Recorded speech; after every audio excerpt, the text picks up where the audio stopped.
Hello guys, আমি রণদেব মুখার্জি। আমি এসে গেছি সৌরবিদ্যা চ্যানেলের প্রথম পডকাস্ট নিয়ে। আজকে আমাদের ভিডিও আলোচনা হয়েছে বাস্তু সম্পর্কে। বাস্তুবিদ, তান্ত্রিক জ্যোতিষ শাস্ত্রী আদিত্য মুখার্জিকে আমরা সাথে পেয়েছি। আপনাদের কোনো বাস্তু সমস্যা থাকলে আমাদেরকে জানান, আমরা তার প্রতিকার নিয়ে আপনার অপেক্ষায় থাকলাম। বাস্তু সম্পর্কে যাবতীয় প্রশ্ন, যাবতীয় টিপস আজকে আমরা এই ভিডিও আলোচনা করেছি। তো আপনারা ভিডিওটা পুরোটা দেখুন, আপনাদের আশা করছি ভালো লাগবে, এবং ভালো লাগলে লাইক, কমেন্ট এবং শেয়ার করতে ভুলবেন না। নমস্কার, আমি রণদেব মুখার্জি। আমাদের সর্ববিদ্যা চ্যানেলে আপনাদের স্বাগত। আজকে আমাদের গেস্ট বাস্তুবিদ, তান্ত্রিক জ্যোতিষ শাস্ত্রী আদিত্য মুখার্জি। নমস্কার। নমস্কার। আগে বলুন, আপনি কেমন আছেন? খুব ভালো আছি।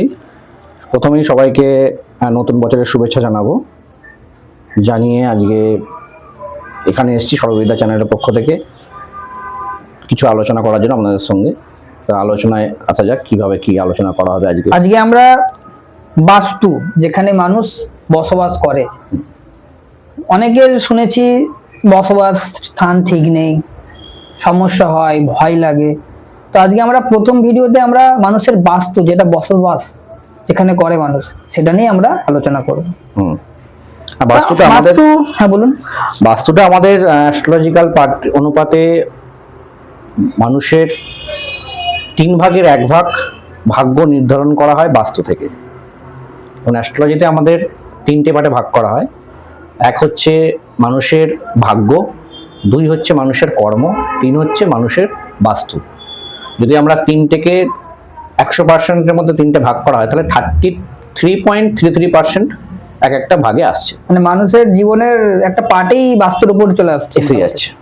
এবং সেক্ষেত্রে মানুষের বাস্তু বা ভাগ্য বা কর্ম, এই 3টে সাবজেক্টের মধ্যে যে কোনো 2টো সাবজেক্টকে মানুষের পক্ষে থাকতে হবে। মানে কারো যদি বাস্তুর উপর কোনো এফেক্ট পড়ে, তার সেটা কর্মজীবন বলুন, বাস্তবিক যে জীবন, সেই জীবনের উপরে এফেক্ট পড়বে। দেখা গেল অনেকের ক্ষেত্রে ভাগ্য হয়তো খুব ভালো, ভাগ্য খুব ভালো আছে, অনেক কিছু পাওয়ার মতো জায়গা আছে, কিন্তু তার বাসস্থানটা ঠিক নেই, বাস্তু তার ড্যামেজ হয়ে বসে আছে। তো সেক্ষেত্রে তার ক্ষেত্রে সবকিছু পাওয়ার জায়গা থাকাকালীনও কিন্তু সে সব জিনিস পাবে না।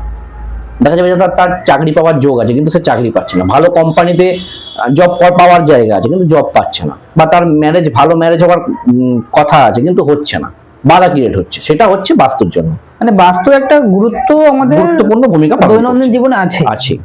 তো এর সাথে কি কোনো ঠাকুর ঘরের কোনো কোথায় কি হবে এরকম কোনো ব্যাপার থাকে? হ্যাঁ, সব রকম বাস্তুতে এভরিথিং। বাস্তুতে আমরা যে কোনো জিনিস যে আমরা ইউজ করছি আজকে, ঠাকুর ঘর, রান্নাঘর, কিচেন, শোবার ঘর, বাস্তুর মধ্যে আমরা যে ফ্রিজ, টিভি, ওয়াশিং মেশিন, খাট, আলমারি, বিছানা, যাবতীয় যা এভরিথিং, ঘড়ি, লাইট, সবকিছু, বাস্তুর দেয়ালের কালার পর্যন্ত, বাস্তুতে ঘরের কোন দিকের কালার কি হবে না হবে, সবকিছু নির্ভর হচ্ছে বাস্তু থেকে। এবং এটা আমাদের বাস্তু অনুপাতে হওয়াটাই পজিটিভ এনার্জিটা ফ্লো করে বাড়ির মধ্যে। যদি সেটা বাস্তু মেনটেন করে না করা হয়, বাস্তু শাস্ত্র অনুপাতে যদি না করা হয়, তাহলে সেক্ষেত্রে প্রবলেম ক্রিয়েট হতে পারে। মানে আপনার মতে জ্যোতিষ শাস্ত্রের একটা বড় পার্ট বলতে পারেন। একদম, অবশ্যই। সেটা অনেকে জানেন, অনেকে বাস্তু যে একটা বড় পার্ট।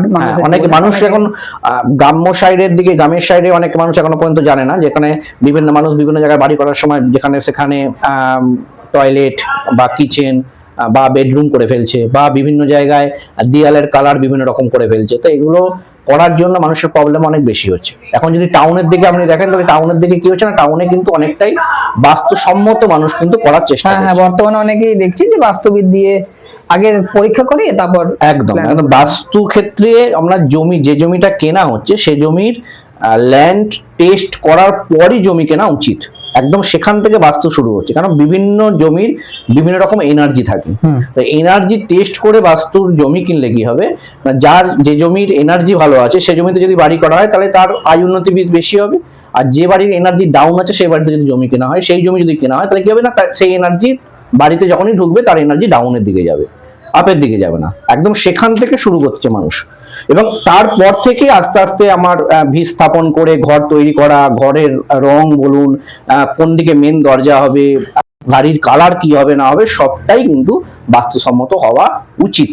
তবে মনে করুন আমাদের হিন্দু যারা ফ্যামিলির আছে, আমরা হিন্দু যারা দর্শক দেখছে, তা আমাদের সবার বাড়িতেই মোটামুটি ঠাকুর ঘর করার একটা ব্যাপার থাকে। তো একদম। ঠাকুর ঘর করার কি কোনো নিয়ম আছে বাস্তবে? অবশ্যই বাস্তুতে ঠাকুর ঘর অনেক দিকেই করা যায়। যেমন আপনি ঈশান কোণে ঠাকুর ঘর করতে পারেন, উত্তর দিকে ঠাকুর ঘর করা যায়, পূর্ব দিকে ঠাকুর ঘর করা যায়, বা আদার্স আরো কিছু জায়গা আছে যেখানে ঠাকুর ঘর করা যায়। কিন্তু সব থেকে বেটার যদি আমি দিক হিসেবে যদি দেখি, তাহলে সেক্ষেত্রে কিন্তু বাড়ির ঈশান কোণটাই কিন্তু আমরা বেশি করে গুরুত্ব দিই, কেন বাড়ির ঈশান কোণে কিন্তু ঠাকুর ঘর হওয়াটা উত্তম।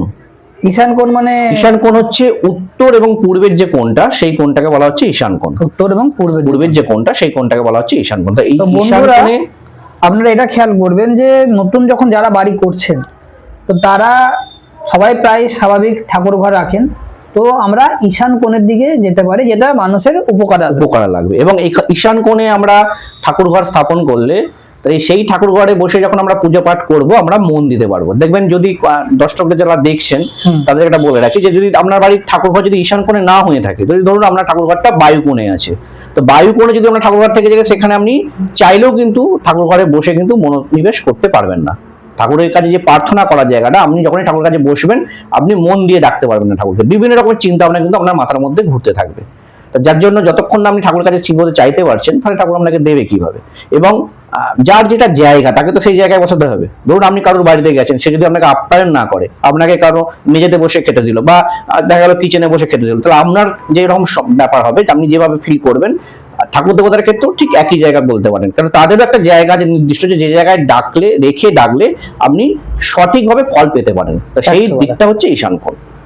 এবং উত্তর দিকেও রাখা যায়, কিছু কিছু ক্ষেত্রে উত্তর দিকে যদি হয়, উত্তর দিক বা পূর্ব দিকেও অনেক ক্ষেত্রে রাখা যায়। যদি ঈশান কোণ একদমই জায়গা না থাকে, সেক্ষেত্রে উত্তর বা পূর্ব দিকটা বেস্ট। আর যারা অলরেডি মনে করুন করে ফেলেছে ঠাকুর ঘর, হ্যাঁ, এখন বর্তমানে আমাদের মডার্ন বাস্তুর ক্ষেত্রে যেটা হচ্ছে, যে অনেক কিছু ক্ষেত্রে কিন্তু আমাদের রেমেডি এসে গেছে। আগে যেটা হতো, বাস্তুশাস্ত্রের উপর কোনো কিছু কাজ করতে হলে যদি কোনো নেগেটিভ দিক কোনো কিছু পেতাম, আর ঠাকুর ঘর দেখা গেল, ঠাকুর ঘর কারোর হয়তো অগ্নিকোণে ঠাকুর ঘর বা নৈরিত কোণে ঠাকুর ঘর হয়ে গেছে, তো সেক্ষেত্রে তো নেগেটিভ ফল পাচ্ছে, সেইভাবে ফল পাচ্ছে না। তো সরানোর মতো জায়গা বা অপশন নেই। যেমন ফ্ল্যাট গুলো এখন হচ্ছে, যে অনেক ফ্ল্যাট তৈরি হয়ে যাচ্ছে, সেখানে তো প্ল্যান দিয়ে প্ল্যান পাস করিয়ে তো ফ্ল্যাট রেডি হচ্ছে, তো সেখানে বিভিন্ন রকম প্রবলেম এসে যাচ্ছে। তো সেই ক্ষেত্রে কি হচ্ছে না, তখন আমাদেরকে ওই ওই ঘরটার মধ্যে যে ঘরে আছে, সেই ঘরের এনার্জি লেভেলটাকে বাড়ানো হচ্ছে, এবং ঠাকুরের প্লেসমেন্টটাকে ঠিকভাবে করা হচ্ছে। সেই ঘরে যেখানে আছে, দেখা গেলো ওই ঘরটাতে আপনার অগ্নিকোণই আছে, ঘরটা অগ্নিকোণই হচ্ছে, কিন্তু ঠাকুর রাখার জায়গাটাকে চেঞ্জ করে ওই ঘরের এনার্জিটাকে বাড়িয়ে পজিটিভিটিটাকে আপনার বাড়ির মধ্যে প্রবেশ করানো হচ্ছে। মানে যাদের বাড়ি হয়ে গেছে, তারা আপনারা চাইলে সেখানেও আমরা কিছু হেল্প পেতে পারি। এবার বলুন, ঠাকুর ঘর তো আমাদের হলো, এবার আমাদের ওপরে উঠতে হবে। ওপরে ওঠার জন্য দরকার সিঁড়ি। সিঁড়ি সম্বন্ধে কি করে? সিঁড়ি হচ্ছে বাড়ির বাস্তুতে কিন্তু একটা বিশাল বড় একটা ফ্যাক্টর, সিঁড়িটা। কেন বাড়ির বাস্তুর ক্ষেত্রে সিঁড়ি দিয়ে, যেমন আমরা যে কোনো জানি, যে কোনো কাজে ওপরে উঠতে গেলে সিঁড়ি ব্যবহার হয়, তো সেই সিঁড়িটা যদি ঠিকঠাক জায়গায় না থাকে, তাহলে আমি ওপরে ওঠার জায়গায় নিচের দিকে নেমে যাব। তো সেখানে বাস্তুশাস্ত্রতে কিছু পয়েন্ট করা আছে। যেমন হচ্ছে, প্রথমে যেটা আমাদের দেখতে হবে, যে সিঁড়িটা কোন জায়গায় হবে, কোন জায়গায় বাস্তুর মধ্যে কোন জায়গা, বা বিভিন্ন জায়গা আছে। তো সেখানে কিন্তু প্রথম প্রায়োরিটি দেওয়া হচ্ছে সিঁড়িকে নৈরিত কোণে, যেটা হচ্ছে আপনার পশ্চিম এবং দক্ষিণের যে কোণটা, সেটাকে বলা হয় নৈরিত কোণ। তো সেই নৈরিত কোণটাকে প্রথম প্রায়োরিটি দেওয়া হচ্ছে। তারপর সেখানে যদি প্রবলেম হয়, আমি সেই সিঁড়িটাকে দক্ষিণে করতে পারি, আদারওয়াইজ আমি পশ্চিম দিকে করতে পারি। এই তিনটে জোনকে সিঁড়ির জন্য ভাগ করা হয়েছে। এটা গেল প্রথম পয়েন্ট। দ্বিতীয় হচ্ছে, সিঁড়িটা শুধু ওই জায়গাটা চুজ করলেই হবে না, এবার আমাকে দেখতে হবে কি, যে সিঁড়ি যে আমি করছি, সিঁড়িটা কিভাবে করব। এখন বিভিন্ন রকমের স্টাইলিশ সিঁড়ি উঠেছে, অনেক মানুষ রাউন্ড দিয়ে ঘুরিয়ে ঘুরিয়ে সিঁড়ি করছে, কিন্তু এই সিঁড়ি কিন্তু বাস্তুসম্মত নয়। এতে বাস্তুর নেগেটিভিটি কিন্তু বৃদ্ধি পাবে। বাস্তুতে সিঁড়ি যখনই হবে, তখনই কিন্তু এল প্যাটার্নের সিঁড়ি হওয়া উচিত। একটা যে এইভাবে যে উঠছে, এল প্যাটার্ন, এইভাবে উঠে যে এইভাবে যাচ্ছে, এল প্যাটার্নের সিঁড়ি কিন্তু বাস্তুসম্মত। 2 নম্বর পয়েন্ট। 3 নম্বর পয়েন্ট কি, বাস্তুর যে সিঁড়িটা আমরা করছি, সেখানে সিঁড়ির যে ধাপগুলো হবে, সেই ধাপগুলো কিন্তু সবসময় বিজোড় সংখ্যায় হওয়া উচিত। বিজোড় সংখ্যা যেন না হয়, যেমন 9টা 11টা বিজোড় সংখ্যা, এই বিজোড় সংখ্যায় হওয়া উচিত। এবং প্রথমে ধাপ যে শুরু হবে, সেটা যেন রাউন্ড না হয়, সেটা যেন নর্মাল যেটা আছে যেমন 4 চৌকো, সেই 4 চৌকো অনুপাতেই সিঁড়ি যেন স্টার্ট হয়, নর্মাল সিঁড়ি। তাহলে এটা করে কি হবে না, বাড়ির পজিটিভ এনার্জি কিন্তু আমার ওখান থেকে আমরা পেতে পারি। 4 নম্বর হচ্ছে সিঁড়িটা যখন আমরা যে করব, সিঁড়ি সবসময় কিন্তু ক্লকওয়াইজ ঘুরবে, ঘড়ির কাঁটা অনুপাতে কিন্তু সিঁড়ি ঘুরবে। প্রথমে আমরা যেমন সিঁড়ি উঠলাম, উঠে কিন্তু আমাদের ডান দিকে সিঁড়ি, আমরা যখন ওপর দিকে উঠছি এখন কিন্তু ডান দিকে উঠে যাবে সিঁড়ি। এবং সিঁড়ি সবসময় মাথায় রাখতে হবে যে সিঁড়ি কিন্তু পশ্চিম থেকে পূর্ব বা দক্ষিণ থেকে উত্তর দিকে যেন সিঁড়ি আসে। এগুলো হচ্ছে বাস্তুসম্মত। তো আমরা উপরে উঠে গেলাম, আমরা ঠাকুর ঘরও করলাম, এবার আমাদের খাওয়া দাওয়া করতে হবে। রান্নাঘর সংক্রান্ত কি কিছু টিপস? হ্যাঁ, অবশ্যই। রান্নাঘর তো একটা মেজর পার্ট বাস্তুতে নির্ভর করে, কারণ রান্নাঘরের উপর ডিপেন্ড করে অনেক কিছু। রান্নাঘর, ওই রান্নাঘর থেকে আমরা খাওয়া দাওয়া করে আমাদের শরীর স্বাস্থ্য ভালো থাকা, আমাদের রোগ জ্বালা বৃদ্ধি পাওয়া, মানুষের অপারেশন হওয়ার অনেক কিছু নির্ভর করে কিন্তু রান্নাঘর।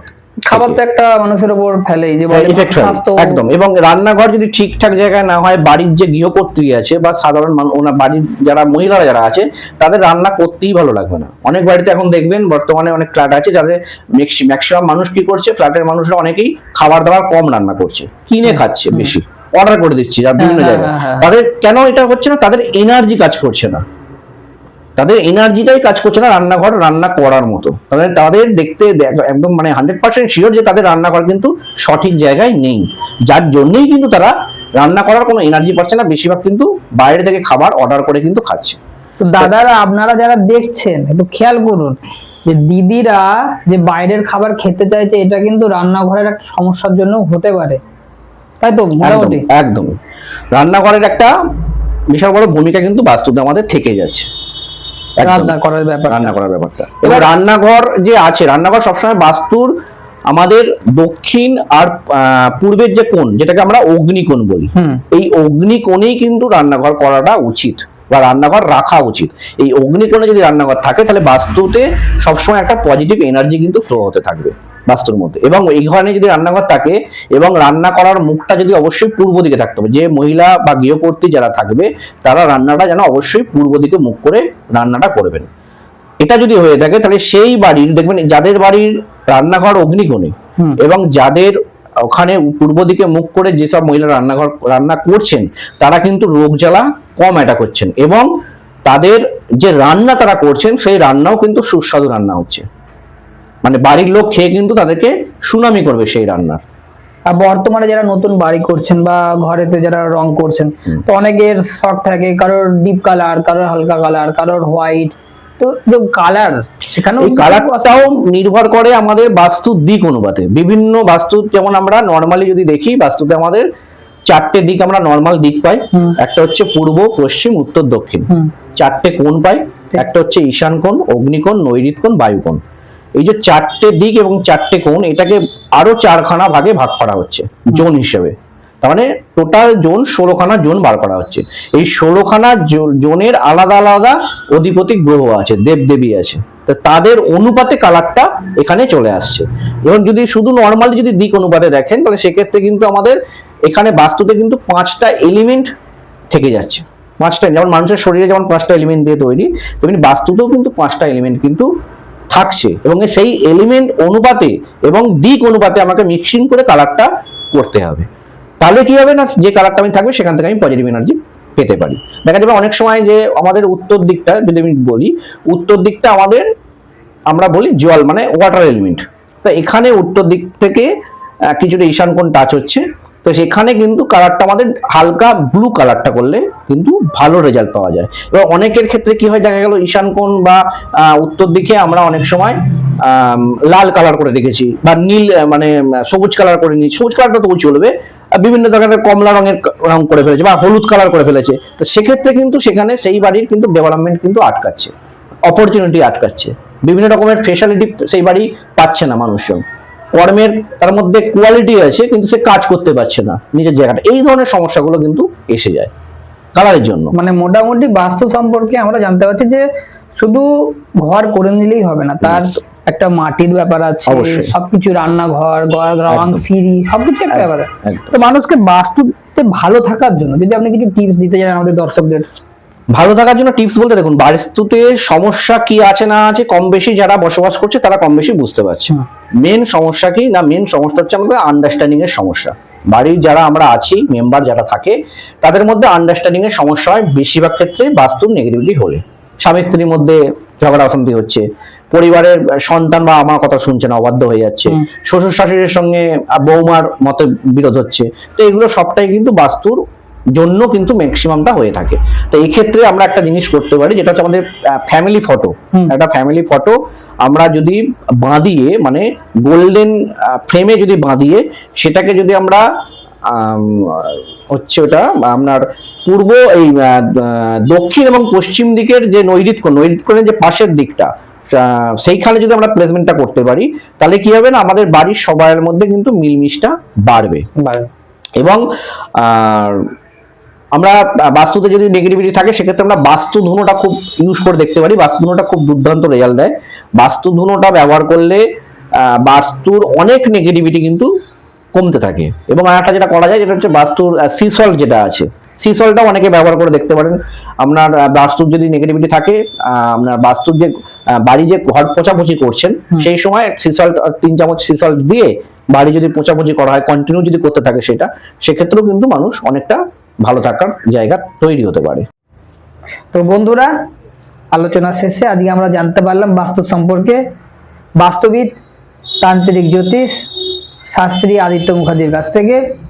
আশা করব আপনাদের কিছু প্রশ্ন থাকলে আপনারা আমাদের কমেন্ট বক্সে করবেন এবং তার উত্তর নিয়ে আমরা পরবর্তী ভিডিওতে আসবো। নমস্কার। নমস্কার।